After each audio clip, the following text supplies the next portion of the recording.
First, let's set the scene. In this episode, the entire prison comes down with a sickness. The article that Piper's boyfriend wrote comes out and it's wildly popular, so Piper is going to get some blowback within the prison for having an article basically written exposing some things that are going on at the prison.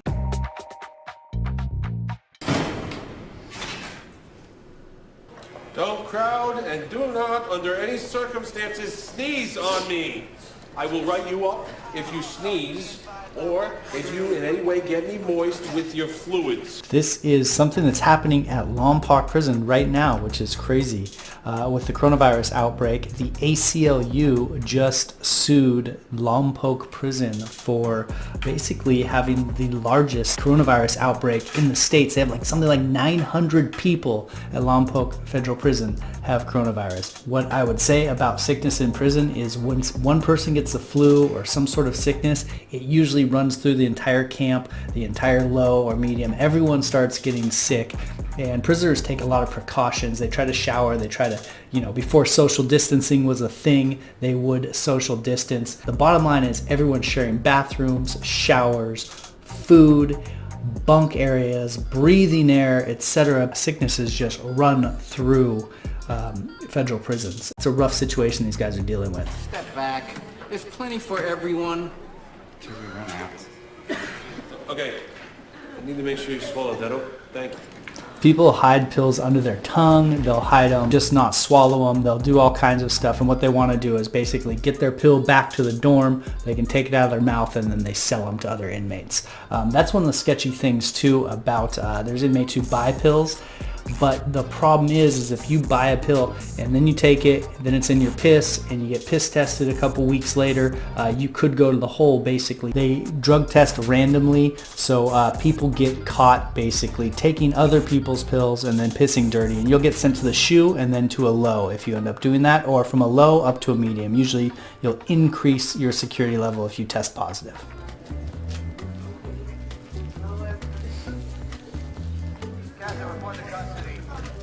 Inmates are always building interesting stuff out of what they have. It looks like she's making a mask to keep the, whatever the sickness is that's going around, to keep that out. Also, what this could be is a nice little eye mask. Eye masks are priceless in prison because there's always some ambient light. It's always hard to sleep.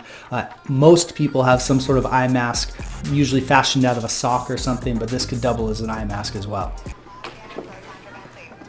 Well, if it isn't Litchfield's biggest celebrity. I don't know what that means. Excuse me? Oh, I'm sorry. I'm just trying to stay healthy. Boyfriend wrote quite the article about you. This is sketchy. This is what we were talking about in the last episode, that you don't want to be blogging live from prison, that the prison staff ends up reading that, and there can be retribution. So hopefully Piper comes out of this clean, but it's hard to say. Larry? Oh my God. Oh my God, is that the Times? He's in the Times? What did he say? Well, he went on and on about your enchanting little love story. May I read it? I mean, I can wait until you're done, obviously. I had no idea that he would actually make it in there. Looks like I've already thrown mine away. Yeah, Piper's in trouble with that, with her fiance writing newspaper articles, especially the New York Times. People, as we talked about, Diary of a Wimpy Con, he got thrown in the SHU for blogging during prison. There's going to be some sort of retribution here. It'll be hard to say what it is, so we'll see. Too much coffee irritates the stomach lining. I'm trying to cut down.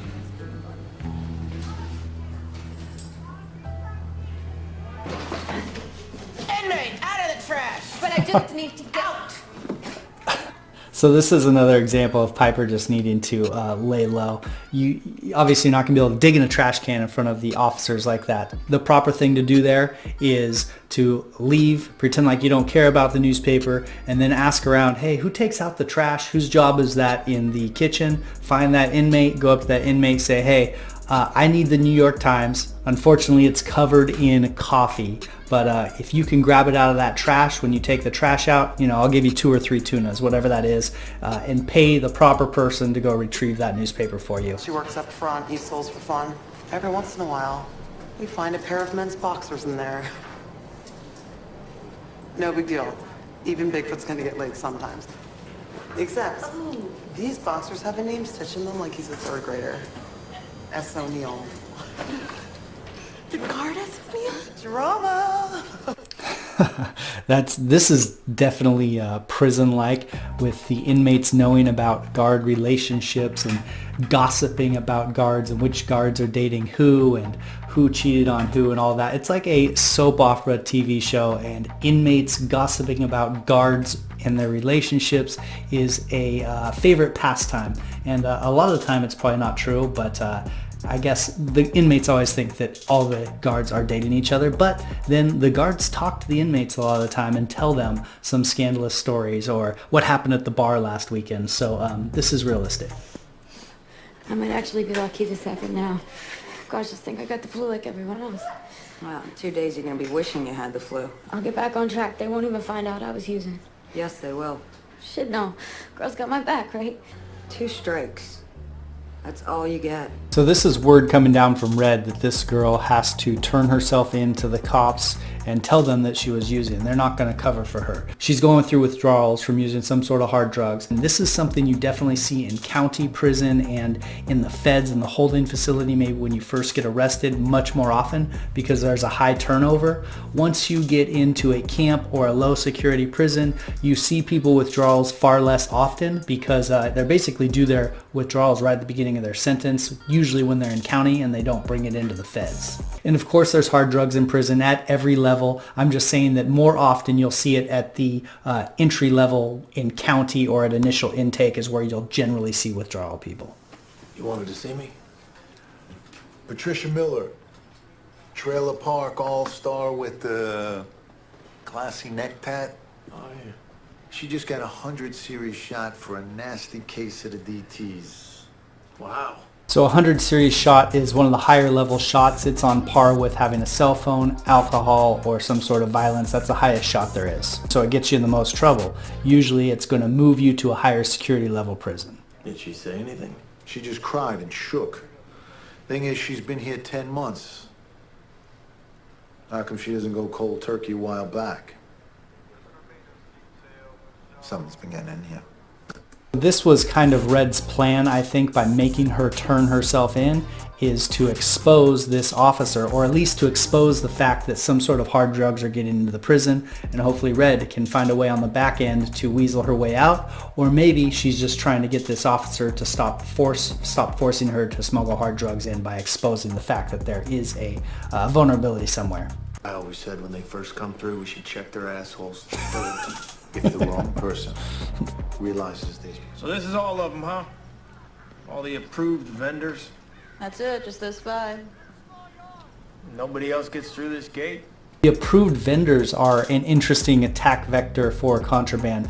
You see basically vendors coming in, either bringing food, milk, all kinds of things that the prison needs are brought in by outdoor vendors, and they can sometimes smuggle things in. Another interesting thing is they will smuggle things out. So I was at a prison where we had an electronics recycling facility, and one of the vendors who came through also had some sort of pawn shop or electronics distribution, like secondhand store, and he would buy kind of these epic electronics that we were supposed to be recycling and dismantling. He'd buy them and he'd sell them at his store, and then he'd pay the inmates under the table for stuff, essentially to sell it at his store. And he was making a killing. Nobody else gets through this gate? No suspicious delivery guy? No shady looking mook in a fucking tampon truck? There's creepy linens dude and the dry goods lady, the vegetable people. Sounds like a horror movie, doesn't it? The vegetable people. Like, so this is a town driver. The town driver has the job basically of going into town, running errands, picking inmates up and bringing them to the prison, or taking inmates to the bus stop to leave prison. Town driver is always a suspect. This is something that goes to responsible inmate who has almost 0 infractions, probably 0 infractions because they get to go out into town. and they can be busted for anything. It's a dangerous job. A lot of people don't even want the town driver job because it's so easy to get caught with contraband in your car. For example, one of our town drivers went to the SHU, solitary confinement, for having a CD. Someone on the outside had given him a CD. He was listening to it in the CD player in the car. He drove back to the prison with this contraband CD, somehow got found out. He went to the SHU, lost his job. So town driver is a target and a sketchy job to have. Town driver is also probably an easy target for this guy to, pin his crime on. Asshole. You're making new friends, Chapman. I'm writing you both a shot. Now get the hell out of my office. So Chapman's getting a shot here for something that's really not a big deal. They were sharing a job, and a lot of times things like this happen in prison and no one gets a shot for them. But again, what Chapman's running into here is her boyfriend wrote that newspaper article, it was published, it embarrassed the prison, and now the prison is not going to have any mercy on her, and she's going to get shots, and things are going to happen to her as retaliation. Again, this shot probably wouldn't have happened. She wouldn't have gotten in trouble here, but she put herself on the radar. So we'll see how this plays out going forward for Chapman. I got a couple of questions that I need to ask you. I think you may know the answers to them. About Red and the way that she runs her business. And I would think that a smart, savvy person like yourself would know an opportunity. Neptune's produce. You wanna know how she gets the contraband in? That's it. Leave me the fuck alone. This is another good example of how hard it is to keep a secret in prison. I mean, Red just got sold out by someone she trusts because prison is an emotional roller coaster. A lot of times people have to act in their own best self-interest, and they do crazy things like, turning in one of their friends. This is just kind of the game theory that goes into prison and every decision that you make. And this is why when people go to prison, I always tell them, just lay low. Don't be involved in anything. You're not the master of the universe. You're not going to be able to, compute all the human incentives and all the emotional upswings and downswings and, keep yourself out of trouble. Even good friends sometimes end up turning themselves in, which is really sad. But this is why you just got to keep your nose clean in prison, or you're going to get caught somewhere along the way. Yeah, if you ever want to talk about it, that's what the counselors are for.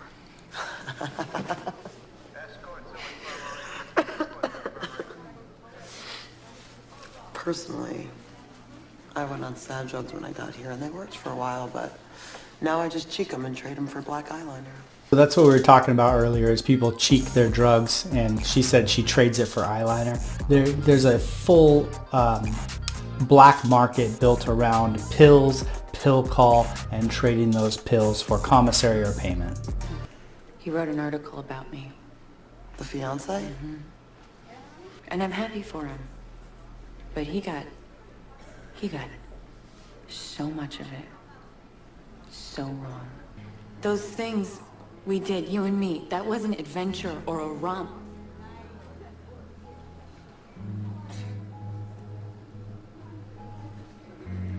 That was my life. This one hits with me because I had people who were my friends who loved to tell the story of me going to prison like it was some adventure or romp, as she puts it, which is it's a great way to put it. This was my life. This is a mistake I made and something I learned a lot from. But I have experiences with people telling my story like it's this grand thing, and it's like a little gold medal that they hold, that they have a friend who did time in federal prison. And so I don't know, there's just something weird about other people telling your story like in a proud way when it's something that really isn't that. So anyway, I identify with this scene. You want me to kill him? I may be a sick lesbian in a prison bunk, but I got a couple tricks up my sleeve.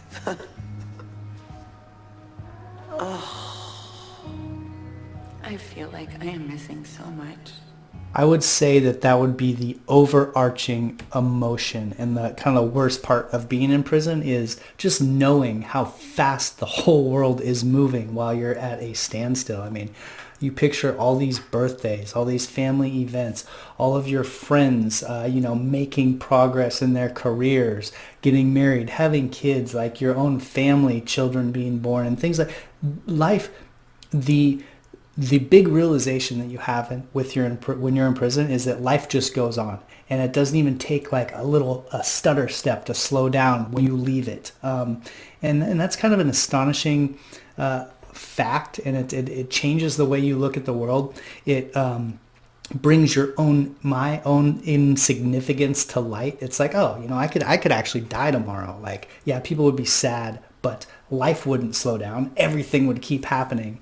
And so that's that realization, and just this feeling you have, man, I'm missing so much. And that's what prison's all about right there. And it's sad.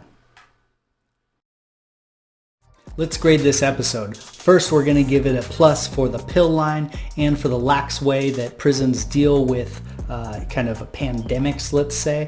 Also, the way that Piper felt some of the repercussions and actually got a shot at punishment because of the newspaper article that come out. So those are really good scenes. Again, we're going to take 1 point away for the officer who is running contraband, and he has this big investigation going, what looks like a personal investigation, which is a little bit of movie magic. Again, officers don't get this deeply involved usually in running contraband, or they're not so overt about it. So we'll take a little bit away from that. This episode gets a B+. So what'd you think of my grade? Let me know in the comments, and let me know anything else that you'd like to see. If you'd like to see more Prisoner React videos, you can check out the playlist here. If you're actually going to federal prison, I made a step-by-step guide to how to survive prison. That's what most of this is for, so check that out here. Until next time, this is federalprisoninsider.com.